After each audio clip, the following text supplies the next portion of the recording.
오늘 저희가 함께 읽으신 본문의 말씀은 이제 지난주 말씀에 이어서 지난주 말씀의 내용이 사도 바울의 간증의 이야기였는데 그 간증 이후에 벌어지는 사건을 오늘 말씀은 기록하고 있습니다. 사도 바울은 사슬에 묶여있는 상태였지만 This is my story, this is my song, 이것이 나의 간증이고 이것이 나의 찬송일세. 그가 지난주 말씀의 두 가지의 주제였죠. 내가 어떻게 예수님을 만났는지, 그리고 예수님을 만난 다음에 내 인생은 어떻게 달라졌는지, 주님 누구시니까? 라고 하는 질문과 주님 무엇을 하리이까? 라고 하는 질문을 가지고 너무도 담대하게 층대에 서서 자신의 간증을 선포하는 우리가 사도 바울의 모습을 보시지 않았습니까? 사도행전 22장 말씀 전체적인 구조로 본다면, 그래서 1절 말씀부터 시작한 사도 바울의 간증이 21절까지 말씀 이어지는 것이고요. 그 다음에 이제 22절 말씀부터 오늘 마지막 절 30절까지의 말씀은 이와 같은 사도 바울의 간증을 들은 사람들의 리액션과 반응과 그들의 피드백이 오늘 말씀 가운데 담겨져 있습니다. 여러분, 그렇다고 한다면 이 사도 바울의 긴 스토리를 들었던 주변에 있었던 사람들은 어떠한 반응을 보이고 있는 것인가? 과연 사도 바울의 진실성과 그리고 그 간절함이 전달되어졌을까? 우리는 궁금해지는데요. 함께 읽은 본문 말씀 속에 보시면 이들 가운데 크게 두 가지의 반응이 있음을 보게 되고, 전 이 두 가지의 반응을 묵상해 보게 되어졌을 때 이 두 가지의 반응은 지금 우리가 몸담고 살아가야 되는 세상의 흐름과 세상의 논리를 보여주는 바로미터가 되어지고, 세속적인 삶이란 어떠한 것인가 함축적으로 담고 있는 단면이 된다라고 생각이 되어집니다. 성도 여러분, 그러기에 우리에게 필요한 모습은 지피지기의 모습이지 않은가? 우리가 이렇게 흘러가는 세상의 흐름을 잘 파악하고 알 뿐만 아니라 그 속에서 우리 그리스도인들의 삶의 모습은 어떠해야 되는가? 우리가 품고 살아야 되는 하늘 지혜는 무엇인가 알아야 된다는 사실입니다. 예수님은 이러한 이중성에 대하여서 요한복음 15장 말씀을 통하여서 우리는 어떠한 정체성이 있는가? 세상에 있지만 세상에 속하지 않은 존재. 어렵습니다. 세상에 있지만 세상에 속하지 않은 모습. In the world, not of the world. 이 땅 가운데 있지만 이 땅에 속하지 않았다라고 하는 이중성의 말씀을 주셨는데, 우리 함께 지금 본문 말씀을 통하여서 이렇게 흘러가는 세상의 흐름 속에서 세상에 있으나 세상에 속하지 않은 그리스도인의 모습은 어떠해야 될 것인가 같이 한번 상고하고 고민해 보기를 원합니다. 자, 사도 바울의 간증을 들었을 때 두 가지의 반응이 있다라고 했는데, 첫 번째 그들의 태도와 모습은 이러했습니다. 우리 본문 말씀 가운데 22절과 23절의 말씀, 두 절 말씀 같이 한번 읽어봅니다. 이 말하는 것까지 그들이 듣다가 소리질러 이르되 이러한 자는 세상에서 없애버리자 살려둘 자가 아니라 하여 떠들며 옷을 벗어 던지고 티끌을 공중에 날리니. 우리가 함께 읽은 22절과 23절의 말씀은 성난 유대인들의 반응이라고 할 수 있는데요, 이 말씀 전체가 어떻습니까? 말씀 전체가 폭력적인 말과 왜곡적인 말들로 가득 차 있다는 것이죠. 저는 그래도 솔직히 속으로 내심 기대하는 것이 있었습니다. 유대인들 그래도 하나님을 믿는 신앙과 종교인이라고 하는 모습을 가지고 있는데, 그래도 유대인들만큼은 로마인들과는 다르게 사도 바울이 하는 이야기에 대해서 열린 마음을 가지고, 그리고 중립적으로 조금 더 포괄적으로 사도 바울의 말을 듣지 않을까라고 하는 기대의 마음이 있었는데, 여러분 어떻습니까? 사도 바울의 입을 통하여서 자신들의 신념과 자신들의 생각을, 요즘은 이런 말을 쓰는데 그들의 그 마음을 긁는 이야기를 하게 되어져자 그냥 가차없이 중간에 말을 자르며 소리질러 이르되 이러한 자는 세상에서 없애버리자 살려둘 자가 아니다 떠들며 옷을 벗어 던지고 티끌을 공중에 날리는 모습을 보여주고 있습니다. 너무도 안타까운 것은 가장 세속적인 로마인이나 가장 종교적인 유대인이나 똑같은 반응을 보이고 있습니다. 한 분 하나님만 섬기고 사랑한다는 유대인이나 철저하게 우상을 섬기고 세상 중심의 삶을 살고 있는 로마인이나 그들 마음속에 분노와 적개심이 쌓이게 되어지자 다른 점을 발견할 수 없었다는 것이죠. 어떻게 본다면 세상보다 더 집요한 모습으로 종교라고 하는 이름을 가지고 광기적인 모습으로 폭력과 왜곡을 휘두르고 있는 모습을 발견하게 되어집니다. 누군가의 진정성 있는 말을 귀담아 들으려고 하지 않고 내가 가지고 있는 신념과 생각에서 조금만 벗어나면 그냥 가차없이 이러한 사람은 세상에 둘 필요가 없다, 이 사람은 생존의 가치가 없다, 손가락을 거꾸로 뒤집어 버리는 이러한 형태, 여러분 이것이 바로가 우리가 살고 있는 세상의 흐름이요 세상의 특징이라고 할 수 있고, 죄송하지만 이러한 세상에 편승되어져 있는 이 땅의 교회들도 또 교회의 지체인 그리스도인들도 결코 자유로울 수 없다라고 말씀드릴 것 같습니다. 우리가 소위 말하는 컨퍼메이션 바이스, 그래서 확증 편향이라고 하는 말이 있습니다. 확증 편향이 어떤 것인가 하면 내가 보고 싶은 것만 보고 내가 듣고 싶은 것만 듣고 내가 믿고 싶은 것만 믿는 그런 한쪽으로 치우쳐 있는 모습을 확증 편향이라고 하죠. 내가 알고 있는 것이 틀릴 수도 있고 내가 들은 것이 가짜 뉴스일 수도 있고 내가 본 것이 왜곡된 사안일 수도 있는데 나는 절대로 틀리지 않는다, 내가 보고 듣고 믿는 것은 확실하다, 이렇게 우리가 꽉 막힌 확증 편향에 사로잡히게 되어지면 여러분 종교도 군중심리가 될 수 있고 신앙도 분노의 마케팅의 도구가 될 수 있다는 사실입니다. 우리가 가지고 있는 진정한 믿음은요, 내가 가지고 있는 확신, 내가 굳게 붙들고 있는 나의 이 생각이 하나님 앞에 섰을 때 틀릴 수도 있다, 이것을 생각하면서 돌이키고 회개할 수 있도록 도와주는 것이 신앙이지, 내가 생각하는 것들이 언제나 옳은 것을 끝까지 밀어붙이는 불도저식의 정신이 결코 믿음일 수는 없다는 사실입니다. 함께 예배하는 성도 여러분, 오늘 말씀에 비추어서 우리의 모습을 한번 점검해 볼 수 있기를 원합니다. 우리는 내가 취사 선택한 몇 가지의 아젠다와 그리고 그 프레임에 매도되어져서 조금만 그 범위에서 벗어나면 알러지 반응을 보이면서 이런 사람은 세상에서 없애버리자, 살려둘 자가 아니다, 우린 너무도 쉽게 누군가를 향하여서 티끌을 날리고 손가락을 꺾는 그러한 모습으로 살고 있는 것은 아닌지 돌아볼 수 있고 점검할 수 있는 모습이 우리 가운데 있기를 원합니다. 저는 우리가 이와 같은 컨퍼메이션 바이스, 그래서 이 확증 편향에 빠지지 않기 위해서 조심해야 될 것이 있다라고 생각이 되어지는데, 여러분 알고리즘의 함정에 빠지지 않도록 조심해야 됩니다.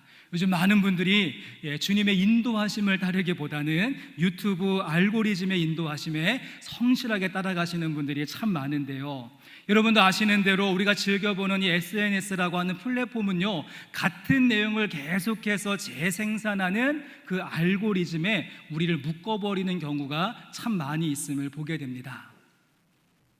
저도 이제 얼마 전에 화장실에 뚫어뻥이 필요해가지고 제가 뻥뚫어를 이렇게 검색을 했습니다. 뻥뚫어가 어떤 것이 있나 검색을 했더니 그 다음부터 계속해서 제가 보는 것마다 뻥뚫어가 나오는 것이죠. 이런 뻥뚫어, 저런 뻥뚫어, 미국의 뻥뚫어, 한국의 뻥뚫어, 큰 뻥뚫어, 작은 뻥뚫어, 그냥 뻥뻥뻥뻥 터지면서 계속 그냥 제 보는 페이지에 뻥뚫어가 나와서 요즘 많은 분들의 가정에 변기가 막히고 있구나, 지금 많은 분들이 뻥뚫어를 찾고 있구나, 제가 이렇게 생각을 했는데, 여러분 혹시 지난주에 가정에서 뻥뚫어 쓰신 분 있으십니까? 한 분도 없으시다는 것이죠. 그리고 조금 더 제가 무서운 이야기를 해드리면, 여러분이 핸드폰이 여러분이 하고 있는 이야기를 지금 다 듣고 있는 거 알고 계십니까? 우리가 하는 모든 대화와 말을 다 듣고 있습니다. 그리고 듣고 있을 뿐만 아니라 우리의 모든 대화를 분석해서 내 대화의 많은 내용들을 추려서 우리가 보고 있는 화면에 그것에 관련된 광고와 그러한 상품들을 띄우는 일까지 하는 시대를 살고 있습니다. 근데 어떤 분이요, SNS를 자꾸 보는데 자기가 보는 페이지에 자꾸만 신발 광고가 나왔다라고 합니다. 신발 광고가 계속 올라가서 내가 지금 신발이 필요한 것도 아닌데 왜 자꾸만 신발 광고가 나오지? 궁금하던 차에 알고 보았더니요, 이분이 평소에 참 거친 입을 가지고 있어서 욕을 그렇게 잘하시는데 말끝마다 이런 18 계속 욕을 했고, 그 AI가 그 18이라고 하는 욕을 신발로 이해를 해가지고 계속해서 신발의 광고를 띄워주었다라고 하는 우픈 이야기가 있습니다. 성도 여러분, 부탁드리고 싶은 것은 이와 같은 알고리즘의 함정에 함몰되지 마십시오. 내가 보고 싶은 것만 보고, 내가 듣고 싶은 것만 듣고, 내가 믿고 싶은 것만 믿는 확증 편향을 극복하실 수 있기를 바랍니다. 그리고 누군가를 향하여서 이러한 자는 세상에서 없애버리자, 살려둘 자가 아니라 함부로 티끌을 덜리는 분노의 마케팅의 희생양이 되지 않도록 조심하는 저와 여러분의 모습이 되었으면 좋겠습니다. 자, 그렇다면 우리가 이제 22절 말씀과 23절 2절 말씀을 통하여서 이 땅에 흘러가는 세상이라고 하는 이 풍속, 이 땅의 흐름을 보았습니다. 그래서는 폭력과 왜곡의 모습이 있죠. 여러분, 그렇다면 이러한 세태 속에서 세상에 있으나 세상에 속하지 않은 우리 그리스도인들은 어떠한 삶을 구현하고 살아낼 수 있어야 하는 것일까요?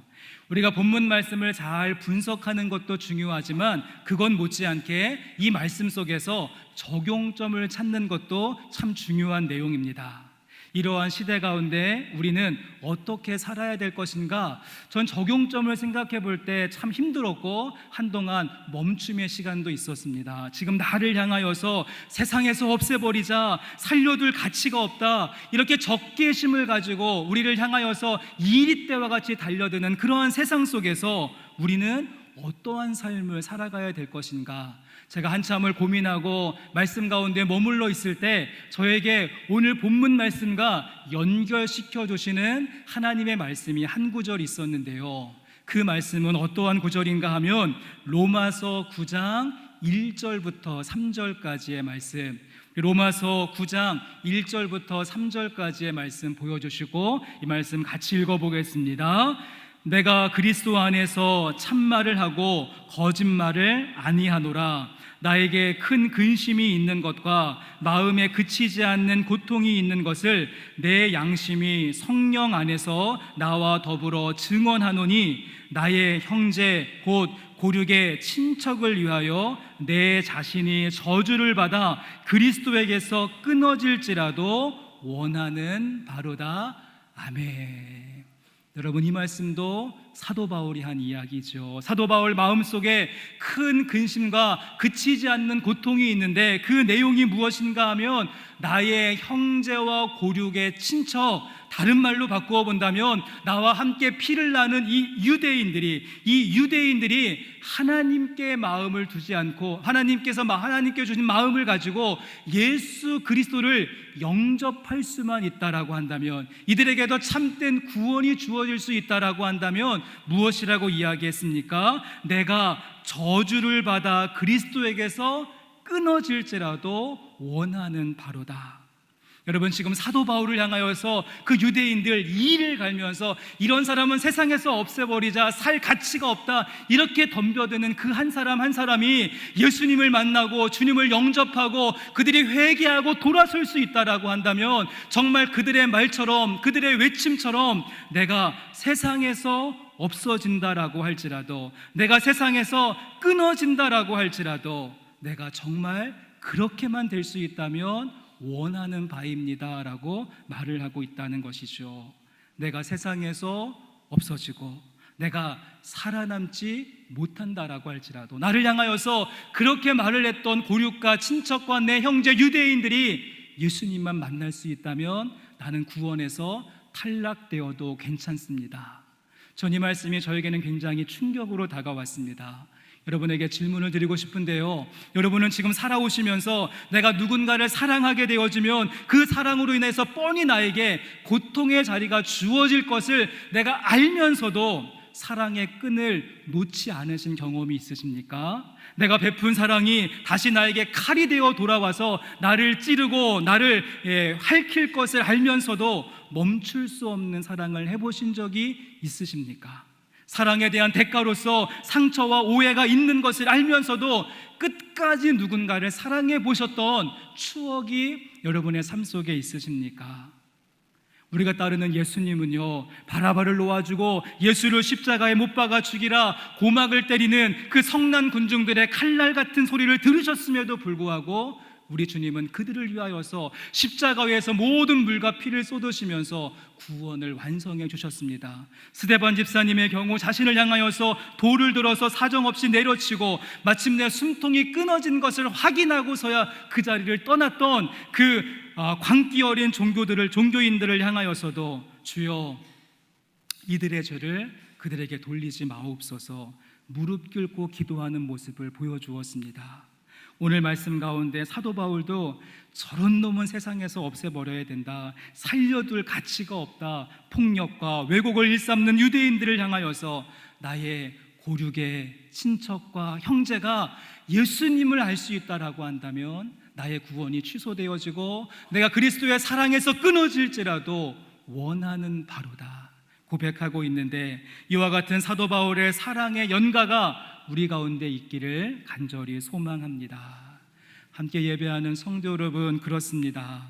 남을 죽여서 지키려고 하는 진리는 더 이상 진리가 될 수 없다는 사실을 꼭 기억하시면서 우리 귀에 들려오는 세상에서 없애버리자, 세상에서 없애버리자, 그 날카로운 증오의 외침을 내가 세상에서 없어진다 해도, 내가 세상에서 없어질지라도 이와 같은 부드러운 사랑의 고백으로 바꾸어낼 수 있는 십자가의 능력이 선물되어지는 여러분의 모습 될 수 있기를, 또한 저의 모습 될 수 있기를 주님의 이름으로 간절히 축복합니다. 여러분, 그런가 하면 사도 바울의 간증을 들었을 때 또 하나의 반응이 있습니다. 우리가 앞에서 보셨던 말씀은 유대인들의 반응이라고 한다면 이번에는 로마인들의 반응을 볼 수 있는데요, 우리 이어지는 말씀 24절의 말씀을 같이 한번 읽어보겠습니다. 함께 읽습니다. 천부장이 바울을 영내로 데려다가 명하고 그들이 무슨 일로 그에 대하여 떠드는지 알고자 하여 채찍질하며 신문하라 한대. 말씀해 보시면 천부장이 나오는데 로마인이었습니다. 로마인이 천부장으로서 어떻게 하는가? 그래도 로마인은 유대인보다 난 것 같습니다. 유대인들은요, 묻지도 않고 따지지도 않고 죽여라 하고 덤벼드는 모습이었지만 로마인이었던 천부장 어떻습니까? 그들이 무슨 일로 그에 대하여 떠드는지 알고자 하여라고 말하면서, 알고자 하여, 팩트가 알고 싶었고 사실관계를 짚어보고 싶었던 것입니다.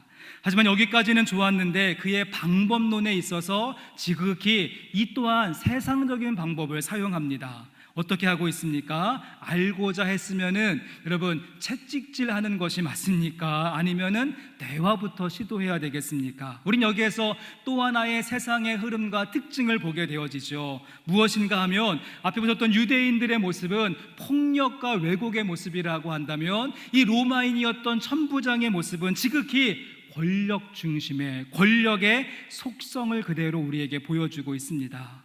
여러분, 그래서 정말 사실관계를 알고 싶었다라고 한다면 대화하여 물어, 이렇게 말씀이 진행되어져야 하는데 채찍질하여 불어의 말씀으로 이어지는 그런 모습, 대화하고 무엇이 문제인지 물어보아야 되는데 먼저 채찍질하고 접해고 고문하고 가혹행위를 가하면서 너가 뭘 잘못했는지 불어, 이러한 말씀으로 말씀이 진행되어지고 있는 것, 여러분 전형적인 권력주의의 모습이지 않습니까? 그래도 1000명 정도를 다스릴 수 있는 그런 통솔력을 가진 로마의 고급 장교였다라고 한다면 죄형 법정주의나 또한 법원에서 어떠한 죄가 가려지기 전까지는 무죄 추정의 원칙, 이런 거 잘 알고 있었을 텐데 지금 법보다 채찍질이 먼저이고 그리고 대화보다 신문이 먼저인 모습. 아마 이 천부장이 로마에 있었다라고 한다면 이렇게 하지 않았을 것입니다. 그가 이 식민지 유대 땅에 주둔군의 위치를 가지고 천부장이라고 하는 완장 채워주니까 법 위에 군림하며 자기 마음대로 권력을 휘두르고 있는 권력 남용의 모습을 우리에게 보여주고 있다는 것입니다. 우리나라도 일제시대를 통과하면서 군사 독재 정부와 또 최근까지 있었던 많은 근대사 가운데 우리는 너무도 많이 권력을 함부로 휘두르는 모습, 죄송합니다, 일단 접해고 고문부터 하고 몽둥이 찜질하고 거꾸로 매달고 위조된 그러한 문서에 도장 찍게 하는 등등 우리 대한민국 국민들은 권력 남용의 일들을 뼛속까지 새기면서 지금까지 살아왔다는 것이죠. 여러분, 이렇게 세상에 가지고 있는 권력은요, 줄반장 하나만 시켜도 그 권력을 함부로 사용하며 사람을 우습게 여기는 세상의 흐름과 세상의 키워드를 보게 된다는 것입니다. 자, 그런데 천부장이 보여주는 이 권력의 진상은 여기에서 그치지 않습니다. 계속해서 이어지는 말씀을 보시면 천부장의 지시를 받아서 백부장이 이제 가죽 채찍으로 사도 바울을 때리려고 할 때 사도 바울이 묻습니다. 이보시오, 당신은 로마 사람 된 사람을 아직 죄가 확정되기도 전에 이렇게 채찍으로 때리면 되겠습니까? 그 말을 듣고 깜짝 놀란 백부장이 얼른 천부장에게 보고하고 천부장이 급히 다가와서 사도 바울에게 묻는 말씀, 27절 말씀부터 29절까지의 말씀을 보시면 천부장이 와서 바울에게 말하되 내가 로마 시민이냐 그게 내게 말하라 이르되 그러하다라고 대답을 했고요. 28절 말씀 보시면 참 재밌습니다.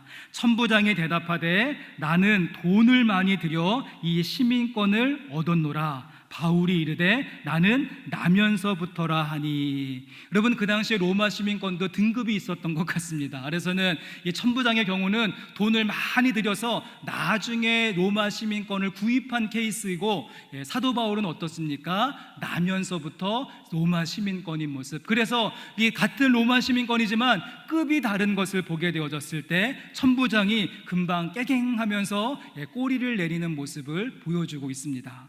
이어지는 30절 말씀도 보시면 이튿날 천부장은 유대인들이 무슨 일로 그를 고발하는지 진상을 알고자 하여 그 결박을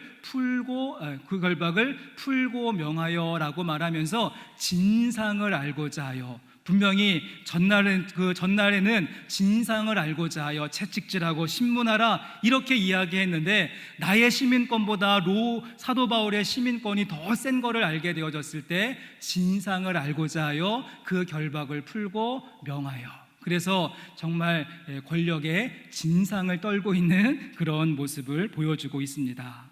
우리가 법원 앞에 가면은요, 정의의 여신 디케의 모습, 눈에 안대를 가리고 공평한 저울을 가지고 있지만 우린 알고 있습니다. 법이라고 하는 것, 모든 사람에게 그렇게 공평하지만은 않다는 것. 권력에 따라서, 힘의 논리에 따라서, 돈의 논리에 따라서 얼마든지 굽어질 수 있고 억울해질 수 있는 세상을 우리는 살고 있습니다.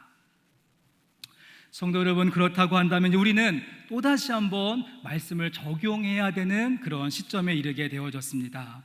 우리가 살고 있는 세상에 끝간데 없는 이 권력 남용과 권력에 중독되어져 있고 권력에 편승하고 있는 이러한 시대를 살고 있는데, 이러한 시대 속에서 세상에 있으나 세상에 속하지 않은 우리 그리스도인들의 모습은 어떠해야 되는가? 우리가 어떠한 삶을 구현해내야 되겠습니까? 우리에게 필요한 것은 이와 같은 부조리한 세상을 바라보면서 그저 뜨겁게 기도하고 열심히 성경 말씀 읽고 차 한 번도 빠지지 않고 주일 성수하면 과연 괜찮은 것일까요? 물론 그런 모습도 우리에게 필요하겠지만 저는 여기에 더하여서 사도 바울에게 있었던 로마의 시민권이 우리에게도 있기를 간절히 원합니다. 무슨 말인가 하면 하나님께서는 우리 한 사람 한 사람에게 주신, 나에게 더 허락해 주신 어떠한 특별한 것들이 있다는 것입니다. 사도 바울에게 로마 시민권이 있었던 것처럼 우리에게 부어주신 특별한 선물, 나에게 허락하신 내용들, 그것이 세상적인 명함에 박힐 수 있는 어떠한 지위일 수도 있고 학벌일 수도 있고 재산일 수도 있으며 특별한 기술과 재능일 수도 있고 인기일 수도 있고 인맥일 수도 있는 것이죠. 하나님을 모르는 사람들은 그러한 로마의 시민권을 가지고 오직 나의 성공과 나의 부유함과 나의 그러한 자아 실현과 나의 만족과 편리를 위해서 지극히 주관적인 모습으로 그것을 사용하는 이 시대의 모습이라고 한다면, 우리가 주님을 따르는 하늘 백성의 모습이면 우리에게 허락하신 그 선물로 주어지신 로마 시민권을 가지고 하나님의 나라와 하나님의 영광과 그리고 주님의 명예를 지키는 일에, 그리고 하나님의 나라와 의를 구하는 믿음의 고백 가운데, 또한 삐뚤어지고 왜곡되고 기울어진 세상을 공평하게 만드는 그 일에 우리는 로마 시민권을 사용할 수 있어야 한다는 것입니다.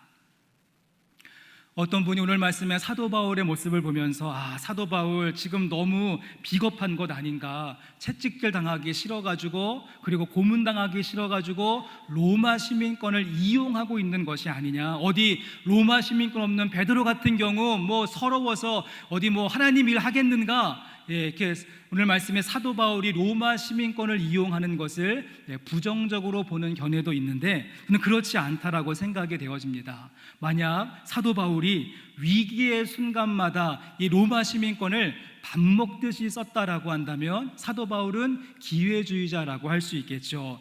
하지만 사도 바울의 경우 빌립보 감옥에 갇혔을 때에도, 아덴에서 신문을 받았을 때에도, 에베소에서 소동이 벌어졌을 때에도 자신이 로마 시민임을 밝히지 않는다는 것입니다. 하지만 이번의 경우는 성령님께서 사도 바울로 하여금 로마 시민권을 가지고 있음을 드러내게 하셨고, 하나님은 사도 바울의 그 로마 시민권을 히든 카드로 사용하셔서 단순히 눈앞에 있는 위기를, 직면했던 위기를 모면하게 하신 것이 아니라 로마 시민권으로 인하여서 실제적으로 로마까지 입성하게 하셨고, 마침내 세상의 심장부였던 그 로마에서 하나님 복음을 전파하는 하나님의 선교의 일에 그의 시민권을 사용하시고 있다는 것입니다. 1785년에 27살의 영국의 젊은 국회의원 한 사람이 예수님을 영접하고 너무 마음이 뜨거워지고 은혜를 받은 나머지 그가 출석하고 있었던 교회 목사님을 찾아가서 상담을 합니다. 저 상담할 거 있습니다. 뭡니까?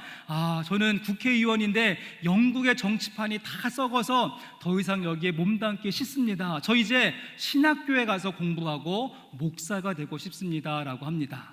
그러면은 웬만한 목사면은 할렐루야, 잘 됐습니다, 당신 같은 사람 목사해야죠, 이렇게 말할 텐데, 이 목사님의 이야기는 달랐습니다. 하나님이 당신에게 주신 그 충만한 것들, 뛰어난 정치력, 그리고 많은 사람들과 할 수 있는 친화력, 열심히 공부했었던 그 모든 것 하나님께서 부어주신 것인데 그것을 가지고 계속해서 국회에 모으십시오, 이렇게 말하게 되어졌고, 그 사람이 바로 윌리엄 윌버포스라고 하는 사람인데요, 그가 27살에 국회의원이 되어졌고, 그 다음에 40년 동안 꾸준하게 그 자리에서 하나님 주신 로마 시민권 가지고 열심히 사회를 바꾸고 변혁시켜서 우리가 잘 알고 있는 영국에서 노예 제도를 폐지시킨 사람이 윌리엄 윌버포스였습니다. 그리고 그 다음에 20년이 지난 다음에 미국에서도 노예 제도가 폐지가 되어지죠. 그 외에도 여러 가지 백성들을 위하고 시민들을 위하는 많은 법률을 만들어서 사람들이 평가하기를 이 영국이 신사의 나라가 될 수 있었던 것은 윌리엄 윌버포스 같은 국회의원 때문이다라고 이야기하는 것을 보게 되어집니다. 또한 우리가 성경 속에서 만나는 에스더 왕비였죠. 그가 왕비의 자리에 있을 때 결정적인 순간이 찾아오자 내가 죽으면 죽으리라 히든 카드로 주님 앞에 나가게 되어졌을 때 왕비의 자리를 통하여서 온 유다 백성들이 구원받게 되어지는 역사가 있었습니다. 이런 의미로 오프라 윈프리가 말하기를 하나 더 가진 것이 여러분의 사명입니다 라고 이야기했죠. 하나 더 가진 것, 우리에게 하나님께서 하나 더 부어주신 그 선물이 우리에게는 사명이 되는 줄로 믿습니다. 제가 오프라 윈프리 이야기하고 에스더 이야기하고 또 윌리엄 윌버포스 같은 사람 이야기해서 아이고 나는 국회의원도 아니고 왕비도 아니고 유명한 사람도 아닌데 조금 그런데요, 여러분 그렇지 않습니다. 우리도 얼마든지 허락하신 로마 시민권을 사용할 수 있다는 것입니다. 이제 지난주와 이번 주 2주에 걸쳐서 진행되어지고 있는 교회의 사역 가운데 하나가 우리 홀리봉사대하고 월드휴먼브리지가 콜라보레이션이 되어져 가지고 지금 12번째로 이제 그 어려운 그 독거노인의 가정을 깨끗하게 수리해 드리는 주거 환경 개선 사업이 펼쳐지고 있습니다. 그래서 황등면에 계시는 어떤 80세 넘으신 어르신의 가정인데, 참 안타까운 것은 화장실이 그동안에 저 밖에 있어서 너무 힘들었는데 그 화장실을 이제 집 안으로 옮겨드리고 더러운 것들 다 깨끗하게 청소하고 또 모든 집을 깨끗하게 리모델링하는 그 공사가 진행되어지고 있고, 카톡 하면서 그냥 매일마다 공사가 그 진행된 사항을 저에게 이제 보고해 주셨는데요. 제가 보니까 오늘 말씀이 생각이 났습니다. 먼저 우리 권사님 가운데 어떤 분은 조금 재정적인 여유가 있어서 한 1,000만 원 넘게 예산이 필요한데 월드휴먼브리지를 통하여서 그 모든 기금을 담당해 주시는 권사님도 있었고, 또 어떤 분은 목공을 잘 하시는 권사님 시간 내셔서 필요할 때 가서 또 봉사하시고, 판넬을 잘 하시는 권사님, 또 설비를 잘 하시는 집사님, 저같이 기술이 없는 분들은 데모도가 되어져서 몸으로 때우면서 나에게 주어진 시간과 재능과 그리고 그 귀한 마음을 가지고 연합하여서 나에게 주어진 로마 시민권을 가지고 어떠한 한 분의 삶을 개선시켜 주시는 그 일에 힘을 모으는 모습을 보면서 우리에게 하나 더 주신 것, 우리에게 하나 더 허락하신 것이 우리에게 주어지는 사명이다라고 하는 생각을 하게 되어졌습니다. 여러분, 우리가 살고 있는 이 세상 권력을 남용하고 있고 권력에 중독되어져 있으며 권력에 편승하고 기승하는 이러한 시대 가운데 우리에게 필요한 건 무엇이겠습니까? 나에게 부어주신, 한 가지 더 허락해 주신 그 로마 시민권을 가지고 하나님 나라에 힘쓰실 수 있는 믿음의 성도들 되시기를 주의 이름으로 간절히 원합니다. 이제 말씀을 마치겠습니다. 오늘 설교의 제목을 보시면 그래서 폭력, 권력, 능력이라고 하는 제목을 붙였습니다. 폭력, 권력, 능력. 우리가 살고 있는 이 세상의 흐름과 특징, 폭력. 그래서 이런 사람 없애버리자, 세상에서 없애버리자, 이렇게 이야기하는 시대 가운데 우리는 십자가의 능력을 가지고 내가 없어질지라도, 내가 없어진다라고 해도 이렇게 고백할 수 있는 십자가의 능력을 가지시고, 또한 권력이 기승을 부리고 있는 이러한 세태 속에서 나에게 하나 더 부어주신 로마 시민권의 그 사명을 가지고 주의 일에 힘쓰며 나가시는 우리 모두가 될 수 있기를, 그 하나님의 그 능력을 힘있게 폭력과 권력에 다스리는 세상 위에 이것이 전부가 아님을 보여주실 수 있는 이 땅의 하나님 백성들의 삶을 구현하는 저와 여러분의 모습이 되기를 주의 이름으로 간절히 축원합니다.